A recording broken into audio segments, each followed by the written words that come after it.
Good morning, class 11th.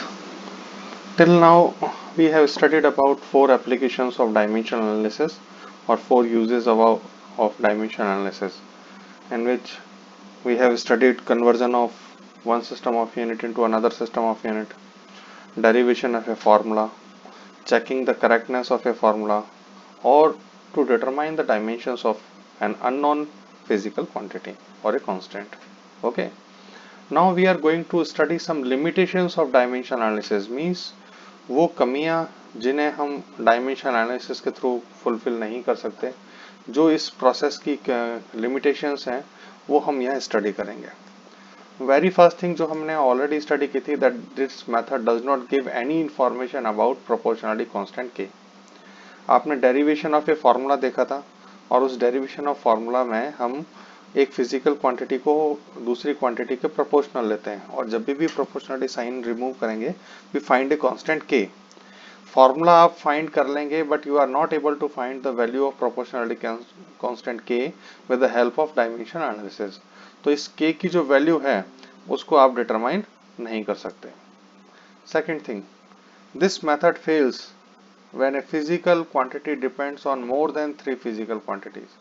यहाँ पर हम देखते हैं कि जितने भी फॉर्मूला गिवन थे उस सभी में थ्री फिजिकल क्वांटिटीज गिवन थी, लेकिन अगर more than three physical quantities involve हों तो वहाँ ये मेथड प्रॉपरली वर्क नहीं करेगा. Last one, sorry next one, it fails when a physical quantity is equal to sum और डिफरेंस ऑफ टू और मोर क्वांटिटीज. अगर आपको कोई ऐसा फार्मूला डिराइव करना है जहां एक फिजिकल क्वांटिटी अदर क्वांटिटीज के सम या डिफरेंस के इक्वल हो, then such formulas can not be derived with the help of dimension analysis method. For example, s is equal to ut plus half at square, it can not be derived with the help of dimension analysis method. Second thing, a is equal to v minus u upon t, it cannot be derived with the help of dimension analysis method. So if a formula is having sum or difference of two or more physical quantities, such formulas cannot be derived with the help of dimension analysis method. Last one, it fails to derive a relationship which involve trigonometric ratios, logarithmic or exponential function.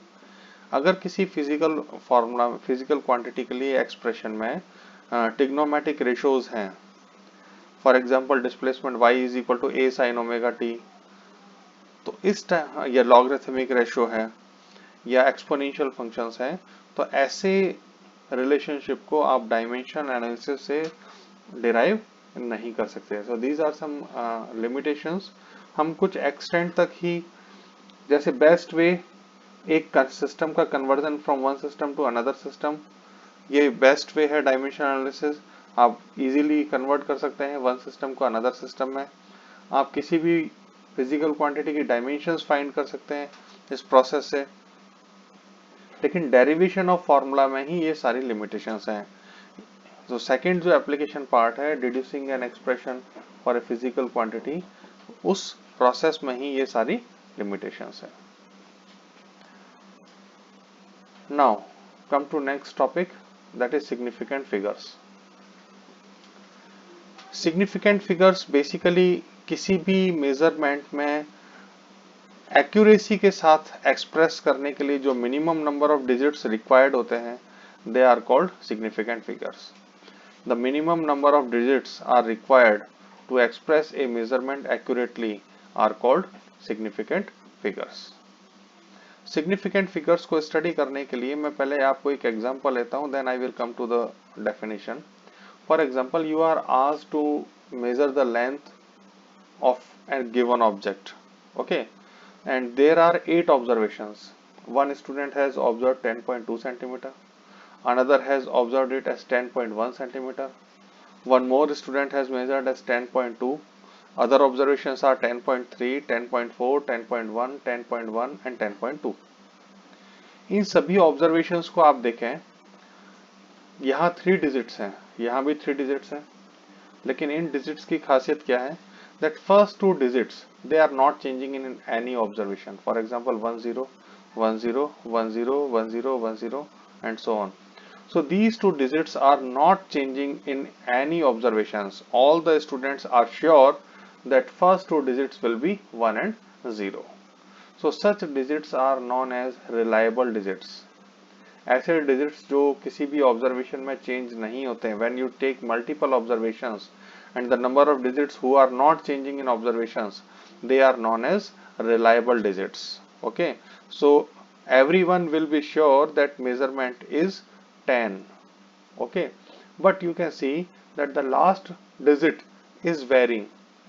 Few students got 1, few students got 2, and few got 3 and 4 also. So there is one last digit which is not reliable. It is varying. It may be vary because of various reasons. It may be because of instrument also. It may be because of incompetency in measurement or misconception also. Okay, it may be some random errors also. So students are observing 10.1 centimeter to 10.4 centimeter. In this observation, 10 is the reliable digit, whereas last digit is non-reliable digit or uncertain digit. It is varying.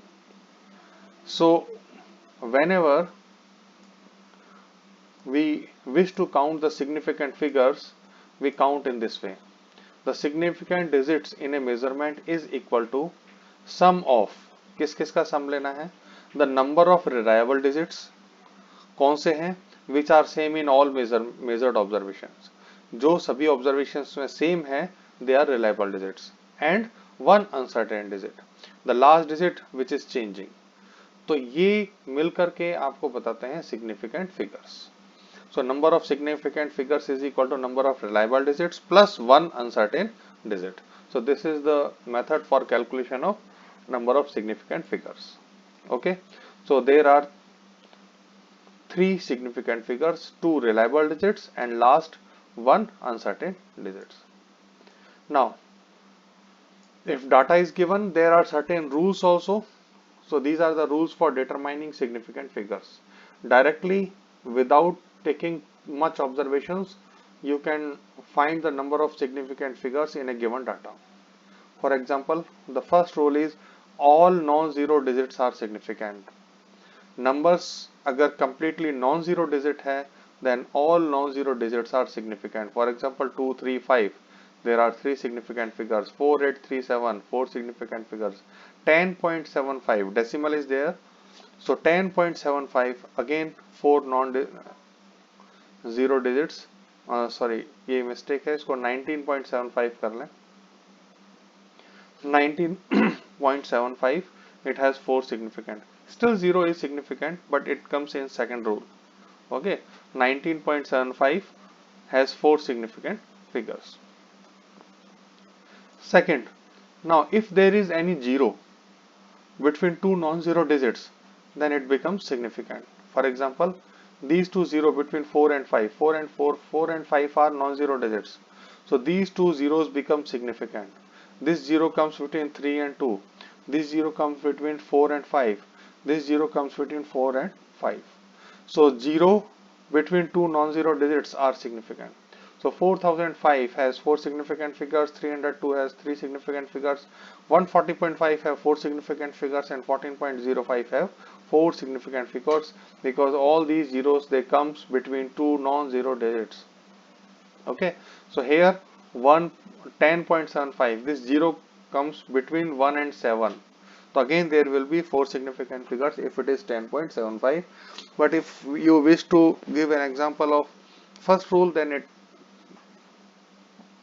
you can take it as 19.75 or 18.75, whatsoever it may be. आप यहाँ कोई भी digit ले सकते हैं, and the digit should be non-zero. Okay. Now, in a number without decimal, अगर आपको कोई एक ऐसा नंबर दे रखा है जिसमें decimal sign नहीं है, all zeros to the right of non-zero digits are not significant.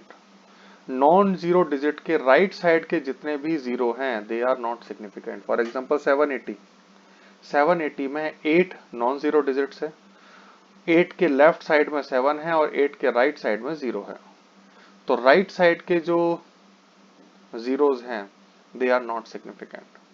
So all zeros to the right of a non-zero digits are not significant. So 780 have two significant figures. It is not having decimal sign.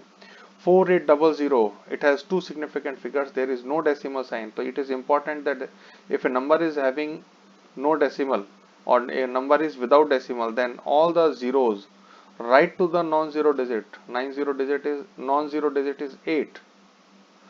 तो इसके right side में जितने भी zeros हैं, they are not significant. But again, there is one limitation. If they come from a measurement, then these zero become significant. For example, if I say 780 meter, so meter means it is a part of a measurement, so it becomes significant. So there are three significant figures. 86400 second, then these zeros become significant. There are five significant figures. So if a purely a number is given, then these zeros are not significant. But if these numbers comes from a measurement, then such zero becomes significant. Then come with a number with the decimal sign. If a number is having decimal sign, all zero right of a non-zero digits, but left to the decimal are significant. तब यही decimal और non-zero digit के बीच के जो zero हैं, they become significant. For example, 1680 and decimal sign. So this zero becomes significant. If the decimal is not there, then this zero is not significant. But if decimal is there, then this zero becomes significant. Okay. Now, if a number is greater than 1, then all zeros right of a decimal point are significant. Decimal के बाद वाले जितने भी zeros हैं, इसका मतलब ये और decimal से पहले और decimal के बाद वाले सभी zeros significant है. Simple thing is that all the zero decimal के right side, अगर number greater than 1 है तो decimal से पहले और decimal के बाद के जितने भी zero हैं, they are significant. So 161.0 have 4 significant figures, 161.00 have 5 significant figures. Accuracy level को ये explain करता है कि that this measurement is up to one part of decimal, it is up to 2 places of decimal. But if the number is less than 1, then these zeros are not significant. ये zero तभी significant है अगर number greater than 1 हो. If the number is less than 1, then these zeros are not significant. All zeros to the right of a decimal point but left of a non-zero digits are not significant. तो decimal के right में और non-zero digit के left में, means 1 से पहले और decimal के बाद, 1 के बाद में और इस 1 से पहले और इस decimal के बाद, ये जो 4 zeros हैं, ये 0 है, they are not significant, means 0.164, 0.0164 and 0.0000162 all have 3 significant figures. Okay. The number of significant figures does not depend on system of unit. आप numbers को एक system से दूसरे system में change करते हैं तो significant figures same रहते हैं. 16.4, 0.164 and 0.000164 all have 3 significant figures. इसका reason ये है that power of 10 are not relevant in determination of significant figures. 10 की जो powers होती हैं वो significant figures में count नहीं होती. ये चीज ध्यान रखेंगे. For example, 3500 meter. If I change it into centimeter, then it becomes 3500 into 10 to the power 2 centimeter. And it is written in millimeter as 3500 into 10 to the power 3 millimeter. 3500 into 10 to the power minus 3 kilometer. So when I change a number from one system of unit to another system of unit, number of significant figures remains same. So 3500, it has 4 significant figures. So all these measurements have 4 significant figures. Power of 10, they are not relevant while calculating significant figures. Okay. Now next is rules for rounding off a measurement. अगर किसी measurement में कुछ digits को round off करना हो, क्योंकि कई बार digits required नहीं होते हमें, तो कुछ digits को कम करने के लिए हमें उन्हें round off करना होता है. तो राउंडिंग ऑफ के लिए भी कुछ रूल्स हैं. First rule is if the digit to be dropped is smaller than 5. आपका लास्ट डिजिट जो आपको ड्रॉप, पहले तो आप डिटरमाइन करें कहां तक आपको ड्रॉप करना है, किस डिजिट को हटाना है. तो पहले वो डिटरमाइन करेंगे कि हमें कितने डिजिट्स चाहिए, जो चाहिए उसके अलावा बाकी सबको आपको ड्रॉप करना पड़ेगा. तो किस डिजिट को ड्रॉप करना है उसको चेक करें.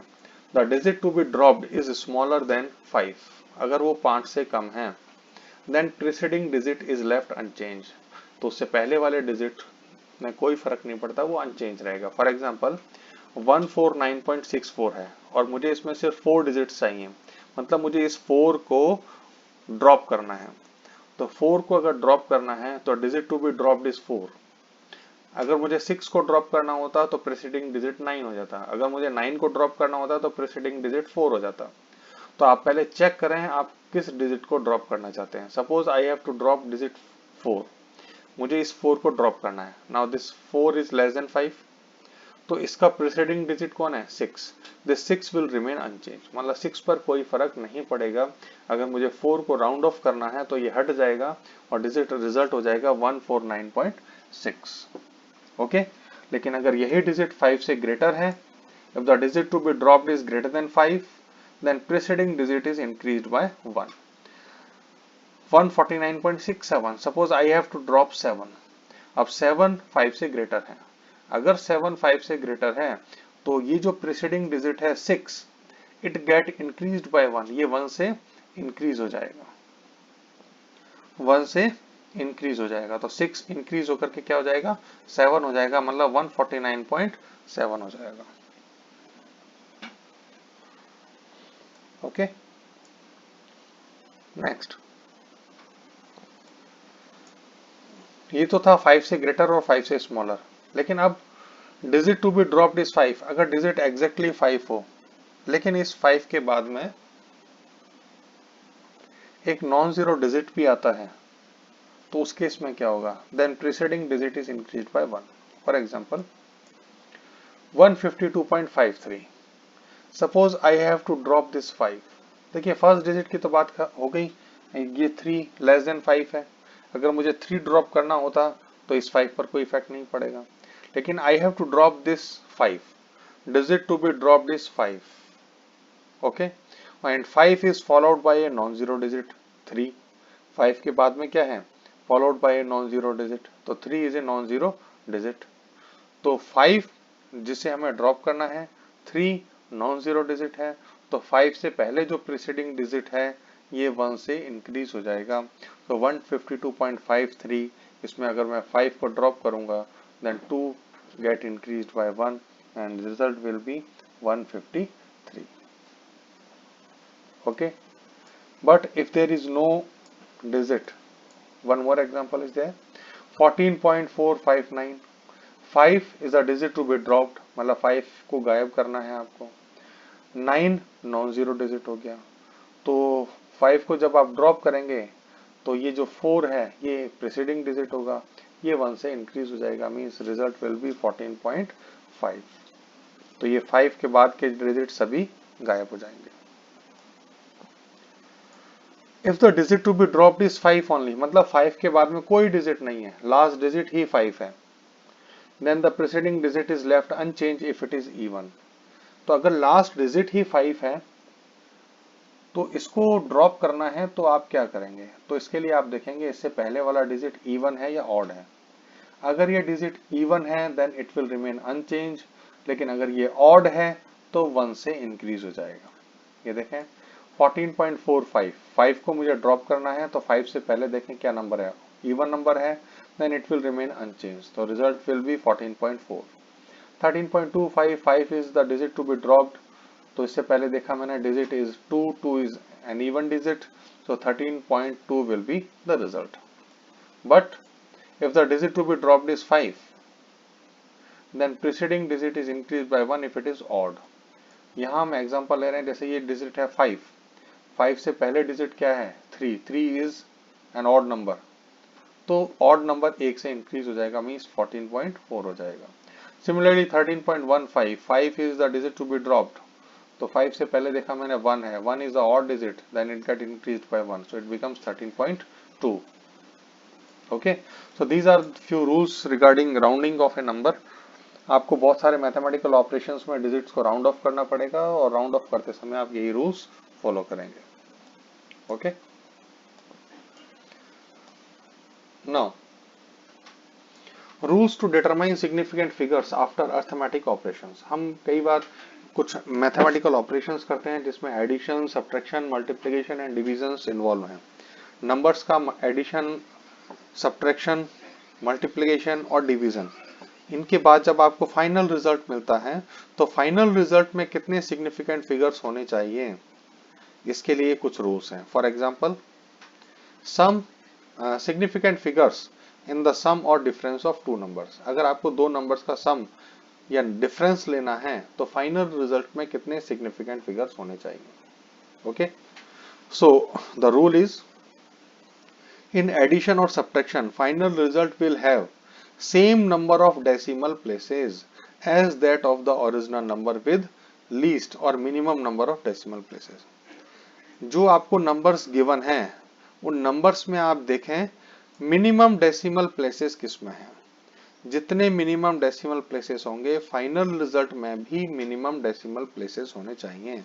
Means final result will have least decimal places. तो एडिशन या सब्ट्रैक्शन के बाद जो फाइनल रिजल्ट आएगा उसमें डेसिमल प्लेसेस मिनिमम होने चाहिए।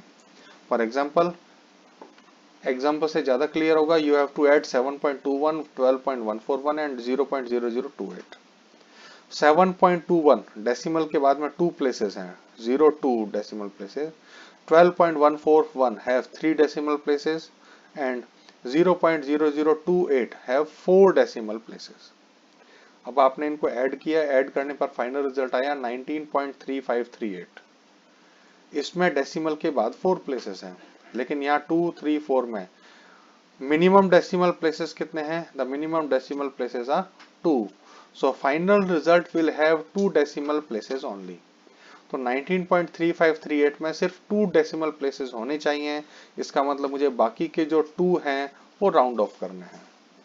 तो I have to drop this digit 3, मुझे 3 को ड्रॉप करना है। अगर 3 को ड्रॉप करना है तो फर्स्ट रूल एप्लीकेबल है। रूल फर्स्ट के according, if the digit to be dropped is less than 5 तो प्रीसीडिंग डिजिट पर कोई इफेक्ट नहीं पड़ता। 3 5 से कम है तो ऑब्वियसली इस पर कोई इफेक्ट नहीं पड़ेगा। The final result will be 19.35। Now in this result there are 2 decimal places. तो एडिशन और सब्ट्रैक्शन में फाइनल रिजल्ट में लीस्ट डेसिमल प्लेसेस होते हैं। Okay, significant figures in the product और कोशेंट ऑफ टू नंबर्स। अगर आपको दो नंबर्स का मल्टीप्लाई या डिवाइड करना है तो फाइनल रिजल्ट में कितने सिग्निफिकेंट फिगर्स होंगे। इन मल्टीप्लिकेशन और division the final result will have same number of significant figures as that of the original number with minimum number of significant figures. Means individual numbers में जो minimum significant figures हैं final result में भी same number of significant figures होंगे। कहने का मतलब यह है कि final result minimum significant figures possess करेगा। Again understand it with the help of an example. The radius of a sphere is 1.41 centimeter. Express its volume to an appropriate number of significant figures. आपको volume तो निकालना है लेकिन appropriate significant figures में। So first, radius is 1.41 centimeter. So there are 3 significant figures. Volume calculate करें 4/3 pi r cube. The result is 11.736 centimeter cube. अब इसमें 5 significant figures हैं। मिनिमम कितना हुआ? 3 सिग्निफिकेंट फिगर्स। तो 11.736 में 3 सिग्निफिकेंट फिगर्स हों तो आपको बाकी के जो 2 फिगर्स हैं इनको राउंड ऑफ करना पड़ेगा। तो 3 को मुझे ड्रॉप करना है। अब 3 को अगर ड्रॉप करना है तो रूल 1 अप्लाई करें। तो 3 को ड्रॉप करेंगे, 3 इज लेस देन 5 तो number two be dropped is less than 5 तो प्रीसीडिंग डिजिट पर कोई इफेक्ट नहीं पड़ता। तो volume will be 11.7 centimetre cube. Now 11.7 is having 3 significant figures. तो एडिशन और सब्ट्रैक्शन में मिनिमम डेसिमल प्लेसेस होते हैं, मल्टीप्लिकेशन और डिवीजन में मिनिमम सिग्निफिकेंट फिगर्स होते हैं। Okay, so these are the rules related to significant figures. अब आपके लिए एक एक्सरसाइज है, आपको ये क्वेश्चन सॉल्व करने हैं। State the number of significant figures in the following measurement. ये जितने भी नंबर्स दे रखे हैं इसमें सिग्निफिकेंट फिगर्स कैलकुलेट करें। ये सब्ट्रैक्शन है और राउंड ऑफ करना है। A jeweller puts a diamond in a box, ये आपको सॉल्व करने हैं। 7 क्वेश्चंस हैं, सॉल्व कर 8। इन क्वेश्चंस को सॉल्व करने के बाद में सॉल्यूशंस आप ग्रुप में भेजेंगे। ओके, तो this is the home assignment for today, और आपकी जो नोट्स कॉपी है उसमें भी इन सभी को नोट करेंगे। So that's all for today, have a good day.